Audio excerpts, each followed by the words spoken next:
everyone. I'm Lisa Parenteau, and I'd like to welcome you to Lifting Others as We Rise, the podcast where we dive into the world of real estate and the power of positive thinking.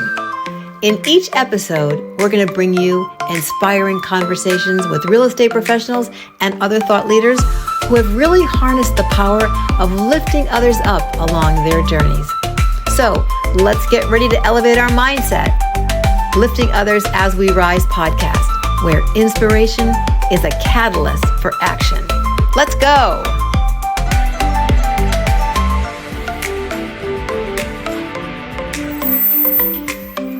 Welcome to Lifting Others as We Rise podcast. I am your host, Lisa Parenteau, realtor, team leader, CRS, broker associate, serial volunteer, but most importantly, Glamma here on beautiful Cape Cod. And I am Glamma to Eloise Ann, who is 4.5 going on 17. And she's the joy of our lives for sure, as well as everything else. So I'm thrilled to welcome you to this episode of our podcast.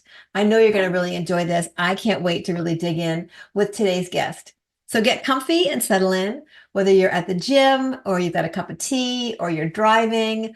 My intention, as always, is to discover and uncover some inspiration and catalysts for change in the stories of real estate leaders. And today, my special guest is Inna Rubinchik. I'm so excited to meet you, Inna.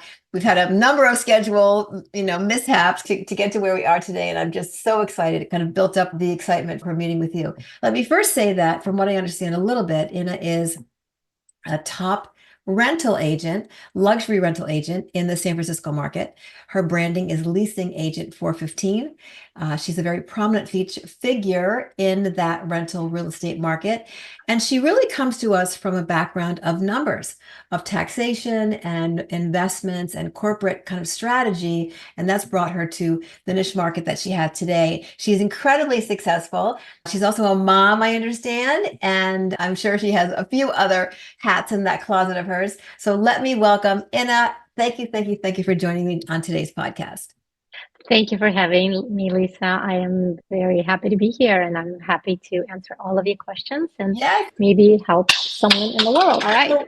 So one of the things that I try to do when I'm working with new podcast guests is say, let's try not to talk about real estate. There's so much that we love to, and especially in the luxury world of real estate, we get to see some just breathtaking and amazing things.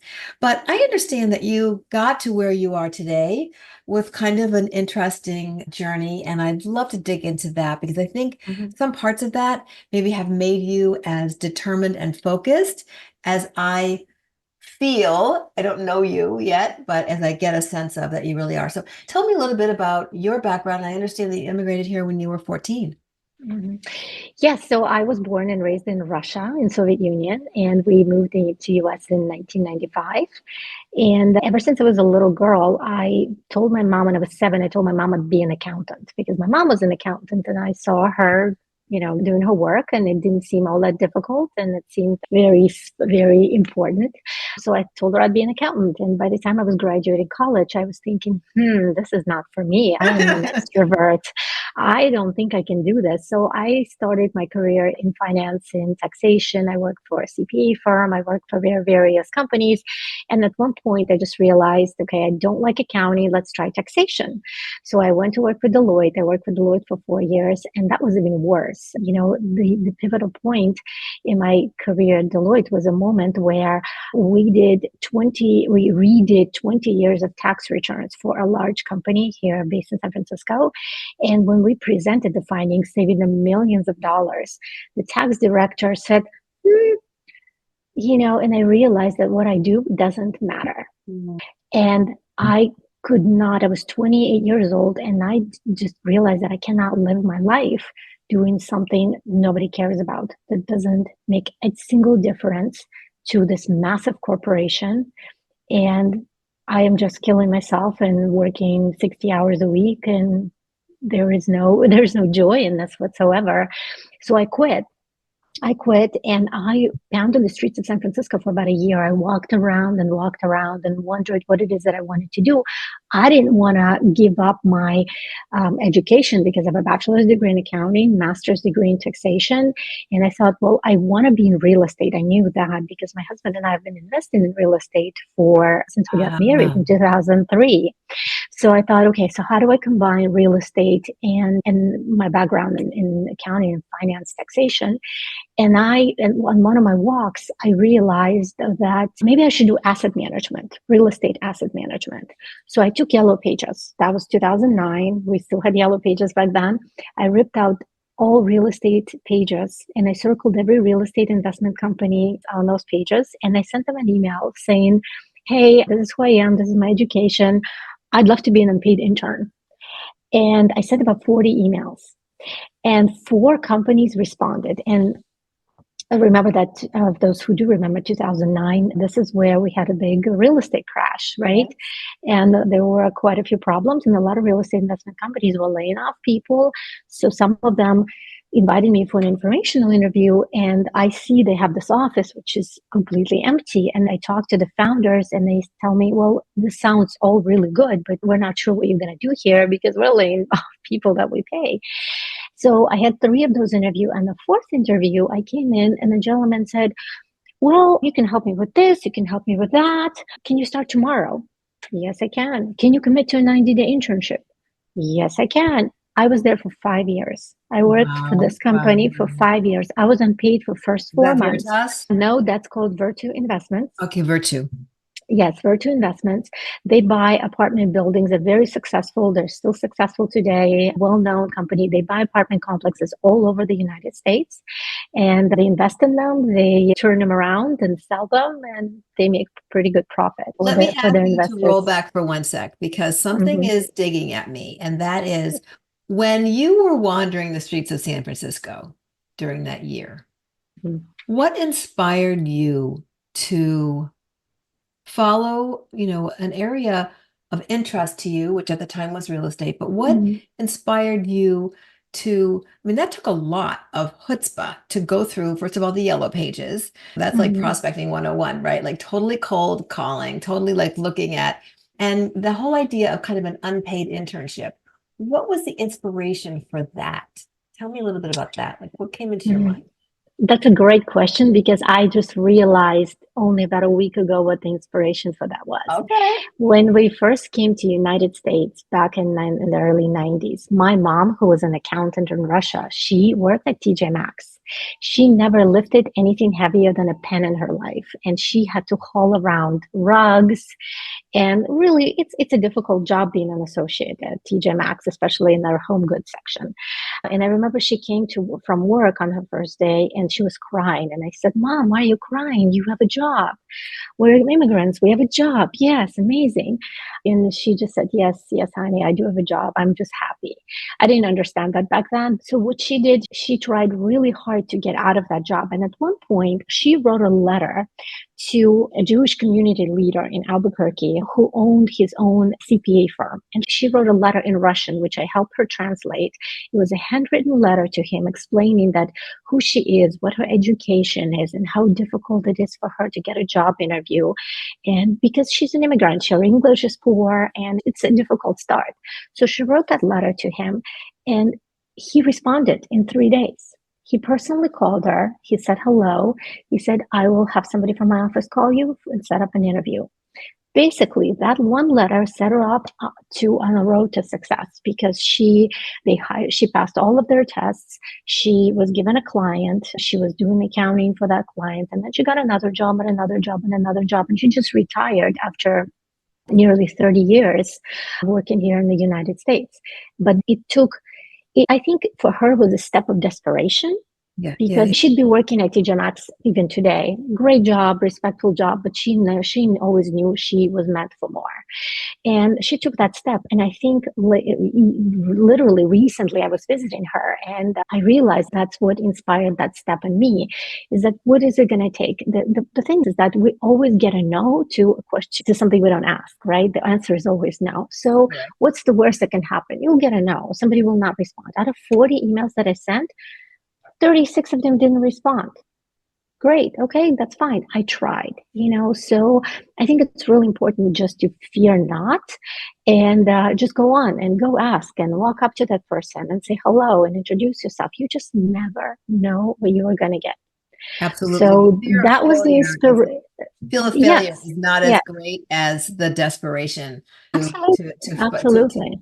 to be different and to change. That's an amazing story about your mom, and it was an amazing model for you to see that no matter what was in front of her, she could be grateful for what she had, but she also, you said something very interesting, that she knew she was meant for more. Hmm. And Yeah, I think that's absolutely. amazing. And if we could all think about that or ask someone that we love to remind us that in so many cases we are meant for more and to not settle and to not let the fear of failure. I used to have a boss that used to give awards for a certain number of no's. And if you got thrown out of a building in Boston, you got a lobster dinner, right? So he would make a real fun activity out of the nose because that's what it's all about if you're in sales, right? Even you have to just be resilient and bounce back. And I hear that resilience. I hear that in the way you speak about your mom. And I hear that in your story of just going out of like nowhere and contacting all those people. And then in the case of your mom and in the case of you, it really paid off in a very significant way for sure. Absolutely, absolutely. Because my career took me from working at Deloitte to working for this company for 5 years. And what I really loved about that company is that not only was I able to, after 4 months, they started feeling bad and they started paying me. And then later That's on, they awesome. started investing in their deals and making money. I learned everything there was to learn about real estate. I can underwrite, probably still can. I can underwrite an apartment complex on the back of a napkin. I have a great I have a finance background, so I can understand exactly what the underwriting process takes and what the outcome should be, right? So after doing that for about 4 years, I was kind of being getting tired of underwriting properties and asset managing and having an office job. And they bought a building in San Francisco that was very unique, that broke every rule in their playbook, basically. But one of the founders of the company, he really wanted that prize building in San Francisco. So when they bought that building, they didn't have anybody to lease the building because all of their properties were outside of San Francisco. The name of the company is based in San Francisco. So they asked me, well, are you interested in leasing and managing this property? And I said, sure, why not? Well, I'll try something new. And interestingly enough, 3 years before that, well, while I was searching for this job, for this new career Wandering the opportunity, streets of San Francisco. when I was wandering the streets of San Francisco, I passed a broker's license, a real estate broker's license. Mhm. At that point, I always thought of a real estate career as a sort of like as a servant's job, because here I am, I have all this education and I want to have this corner office and this, and I never realized how much flexibility, how much money and how much power real estate career really affords you. So had I had a better perspective on the real estate career, I would have been selling right now. I would have gone, we have a company here which used to be called Zephyr, now it's called Corcoran, and they are a part of. So they would, I don't know if they do that now, but they used to train agents. Brand new agents. There was a 2-3 week training Yeah, course, yeah. and then they'd go into the world and sell. Had I had some respect for real estate, I hate to say this, I'm a realtor, I'm a broker, I have been, but back then I just looked down upon that career. And had I known that and had I started back in 2009, I would have been selling real estate right now for sure. Yeah, And I would absolutely. have been probably a top agent. Some of those programs, I like to call them real estate porn, but some of the all the Beverly Hills and Selling Sunset and Selling the OC, all those programs have really they've elevated for many people who never knew the kinds of transactions and homes and things that can go on in the real estate world. But I do agree, like a lot of people just think we're right below, right above or below used car salesmen. Because in some states like mine, if you can fog a mirror, you can become a realtor. It's 40 hours of education. You can literally become licensed on a weekend. So that's not raising the bar very high. That's not raising the bar It's very high. not, it's not. Yeah, for me at that point in California, if you had a master's degree, you had to take a couple of additional online courses and sit for the exam. I Mhm. don't think you can do that anymore, but I got the license. I had no intention of using it. And then it just came very handy very quickly. So you found that first building, they offered you the opportunity, and you have continued to kind of by your hard work, it sounds like, being in the right place at the right time. And you were offered that opportunity to lease. What what was it about that opportunity? And maybe it was something, some of the people that were mentoring you or somewhere that you put, how did that opportunity turn into something that you found brought you joy? I'm an extrovert. So what brings me joy is meeting people, talking to people, and I realized that I'm actually a great saleswoman. So back in the day, this was 2014, we bought the building 2012, 2013, 2014. This was the past real estate crash, and all these brand new companies were sprouting up. Uber, Facebook, I mean, you name it. They were all, and a lot of these companies, they started at someone's kitchen table, and they've grown out of the kitchen table, but they were too small for an office. So what they were doing is the founders would rent apartments Nice. in their personal names, and they would have a team of 4, 5, 6, and they would rent this apartment, and they would show up there in the morning. They have this big living room, and all they have is this huge desk, but they would use a bedroom as the private office, and they would work there from 8 to 5, and Oh, they that's go a home at hoot. night. Oh, that's I broke every rule. Now that it's been 10 years, I can say it. I guess yeah, statute of yeah. limitations has expired, but I had no idea that was unallowed. I didn't know what I was doing, but these people were paying, they had VC money, they were loaded, and they were paying double the market rate. So we took this building from, the penthouse was initially when we bought it was renting for 16. I rented it for 23. Right. I had companies who would come in and rent a 1 bedroom, and then 6 months later upgrade to a 2 bedroom, then to a 3 bedroom, and then to the penthouse. So a lot of the companies we know well today that are household names, they started in my building. Oh my God, how exciting. And so if you ever want to go into residential sales, hopefully you have all of them in your sphere and you could be their agent when Well, I have no intention of going into residential sales. I'm doing extremely well in the leasing world. There are 5,000 sales agents in San Francisco, and there's only a handful of leasing agents. And, there are even fewer that are good, that I would trust my property with. So why? yeah. Yeah, yeah. Why? Well, I don't know. I don't know how the money compares. I know where I am, the rental agents. I mean, I would like to make them all saints because, Mhm, but this is a different market. This is a vacation market. People are coming and going. Maybe they're staying for a month. More likely it's 2 weeks. mhm. And there's just this constant, I can't get the window open. I mean, it's a very different situation. And Yeah. you couldn't pay me $8 gazillion. I've got a couple of agents that I use as referrals because people come to me and say, "Oh, I really want to rent." And these places are renting for 15, 20, 25, 30,000 a week, but not all of them. Some of them are renting for a whole lot less. And it's just a Well, I different. don't do any property management whatsoever. I don't touch a real estate. My entire business is marketing the property to signing the lease and making sure that the tenant pays the landlord. As soon as that's done, I am off. Done. Call me in 11 months when your tenant gives you notice. I've learned that a long time ago, and Compass doesn't. I'm a Compass agent, so I don't. Compass does not allow property management, and that's a very quick Works and out easy way to get perfectly. sued. Yeah, it works For out. sure, for sure. But Stephanie. money wise, it's San Francisco market is excellent. I mean, Yeah, I do rentals that are 25,000 a month, 15. Like my sweet spot is 10 to infinity, basically. perfect. So taking us, we talked earlier a little bit about really being very clear. You come across to me as someone who's very, very clear about what their focus is. And I heard a quote that you gave that said, if your client is calling you, you're failing.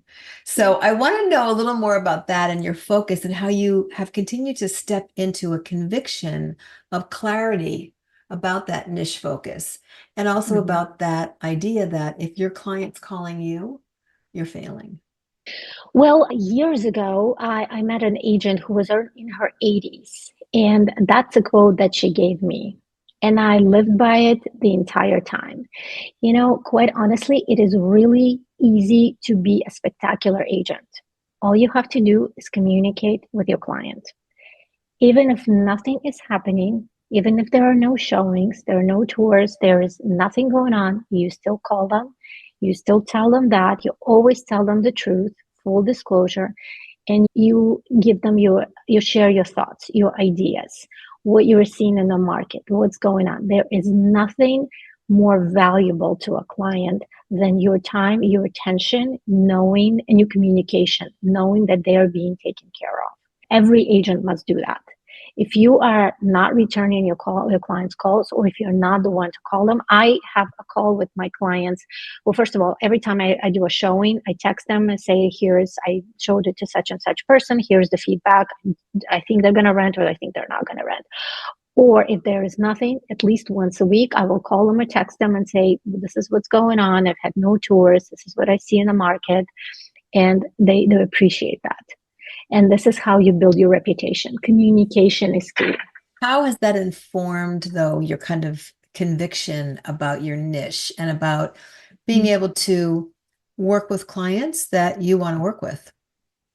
It took a little bit of time. Obviously, when we start, we work with everybody. We take every client, and we take every client in every location, and you just run around and do quite a bit of work. Once you have a little bit of a reputation established, reputation is everything that needs to be protected at all costs, and people start trusting you.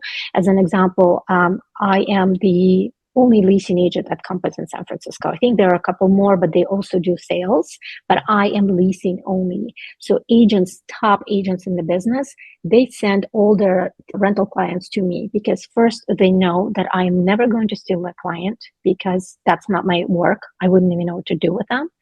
Second, they also know that the tenants that I place in there may become their buyers at some point, because I don't represent buyers either or sellers.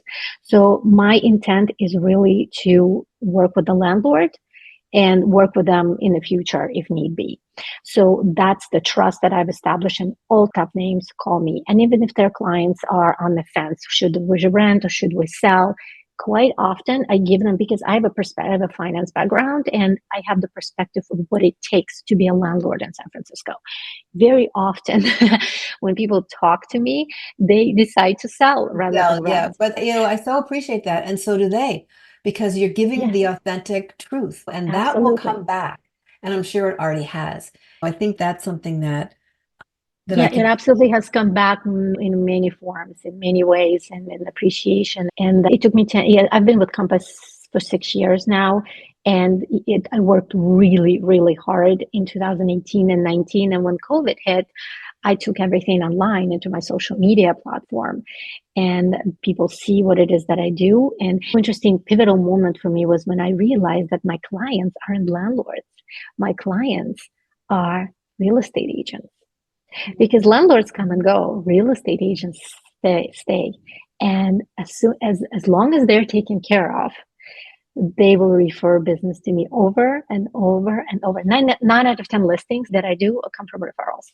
9 out of 10. Yeah. And I would say the same thing. I have a mentor here on the Cape. His name is Jack Cotton. He's a kind of a nationally known luxury realtor. And he always says that. And I think of him, and he's sitting on my shoulder all the time, that clients, buyers, and sellers come and go. But it's the other agents in your marketplace and across the country, if you're in a market like mine and like yours, those are the ones that we need to take care of. Those are the people that you treat with kid gloves all the time. Understand the boundaries, which you have delineated very clearly, and they know that you're not going to steal their client. And hopefully, even if you did do residential sales, you'd be known for someone who's not going to steal someone's client, but also that you are very clear about exactly what you do and what value you can offer to the end user, to the client, to the landlord, but also to an agent who can count on you. And I think having a very good rental agent for a residential agent is huge, because we do get requests all the time. They could be commercial, they could be just vacation, they could be for workforce housing, for whatever it is.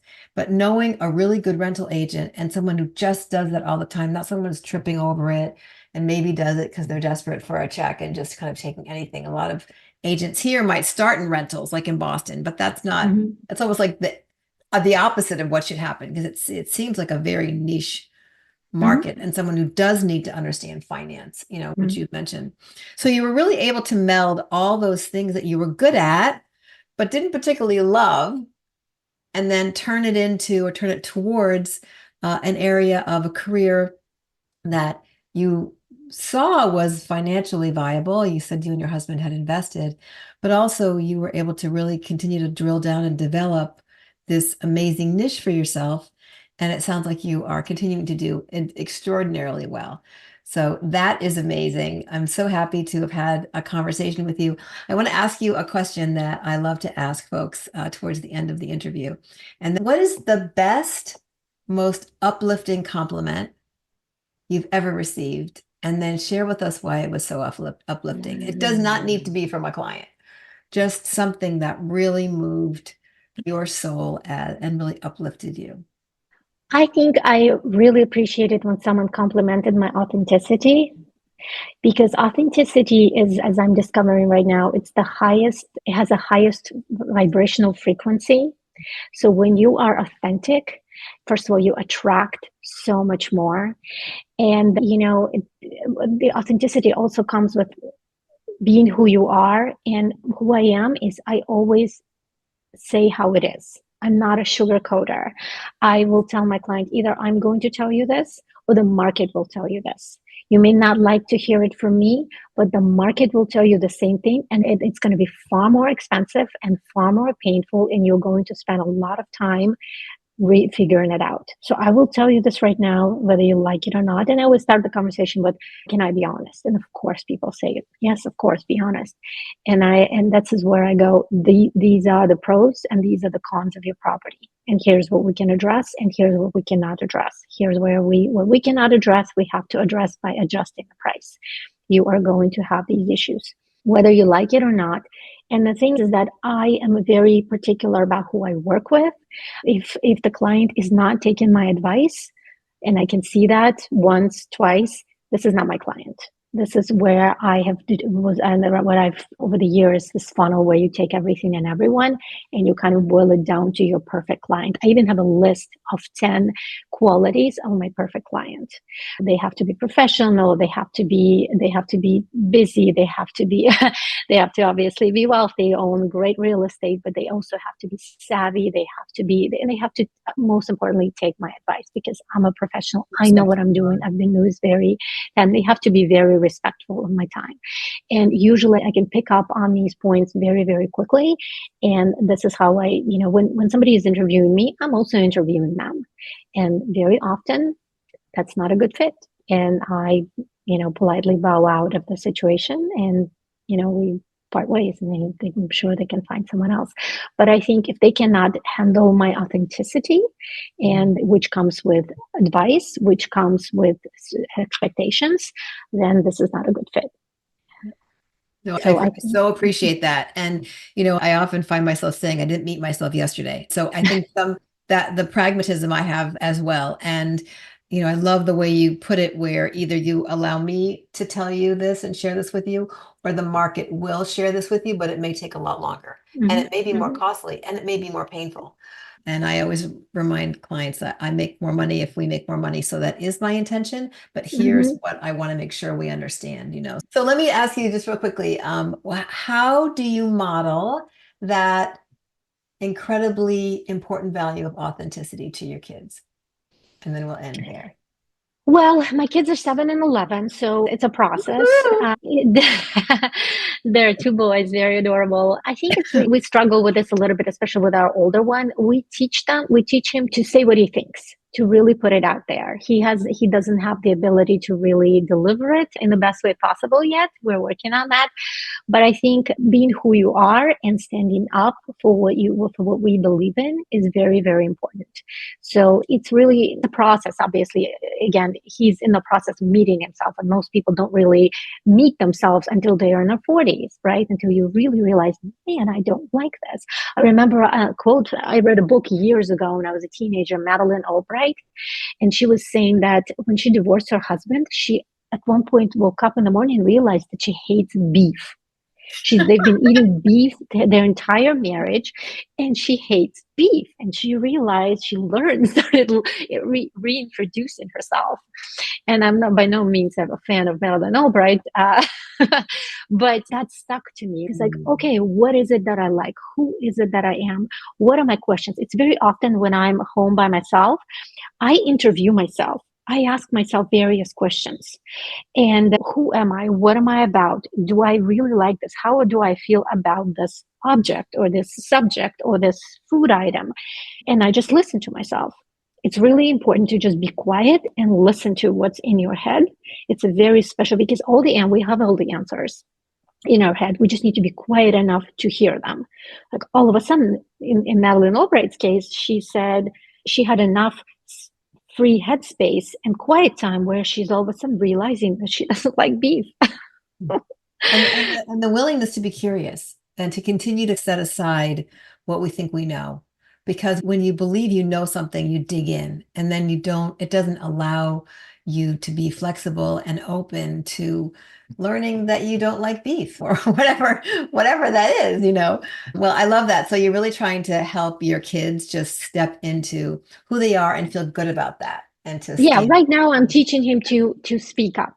It's really important to speak up and question everything. Why do you think that? Why did the teacher say that they should do it this way? Is it because I said so, or is there a real reason?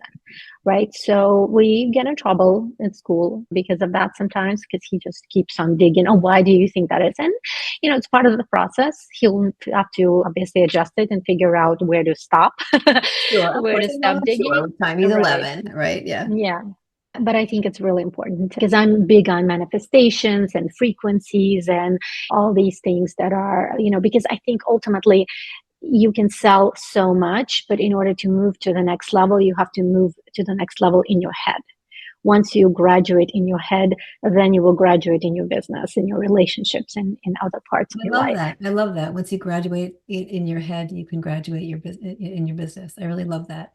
And I'm on the crunchy granola side of the scale as well. With all my pragmatism, we can be multifaceted, and that's good too. I love what you said about authenticity being the highest vibration, and I think that's very true. And I got a very high vibration from our short time together today. So, Inna, thank you so much. I so appreciate you taking your time. I hope that our paths will find a way to cross again. And again, thank you so much. We will look forward to watching your career and seeing you continue to be that top realtor in rentals. I can't wait to send you some referrals. And again, thank you so much for being here today. Thank you for having me. Thank you so much for joining us on another episode of Lifting Others as We Rise. I hope you're going to calendar some time to consider following through on some of the things that Inna and I discussed in the episode. I thought that her discussion of authenticity being the highest vibration is one that we've heard woven through some other podcasts, but it continues to bring to the forefront for me, what ways could we be standing more in our authenticity? And importantly, we then talked about her children and thinking about our family members, maybe our children, maybe our loved ones, maybe extended family, or maybe our colleagues.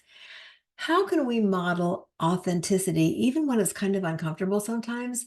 How can we model that for others so that our actions, our authenticity continues to spread, that and lifts others along with that?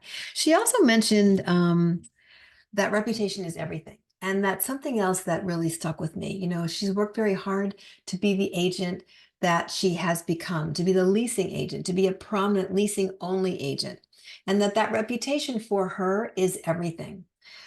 How are we continuing to focus and really define, really carve out that reputation and our niche in our field? So that's a couple of actionable items I would hope that you might be taking from today's episode. You can think about those in the next day or two and how you might put those into practice. If you enjoyed today's episodes and insights, please be sure to subscribe, rate, review, and that really does matter. We follow up, and I'd love to know, again, how are you going to integrate that modeling of authenticity in your family life, in your work life? Until the next episode, please keep the positivity flowing. And remember, when we make an effort to lift others with intention, we all rise together. This is Lisa Parenteau signing off from Lifting Others as We Rise. Take good care.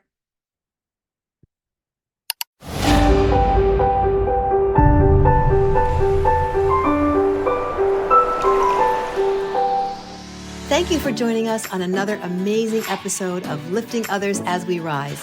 I hope you make sure to follow through on today's Catalyst for Change. If you enjoyed today's insights, please be sure to subscribe, rate, and leave a review. You know your feedback really does matter.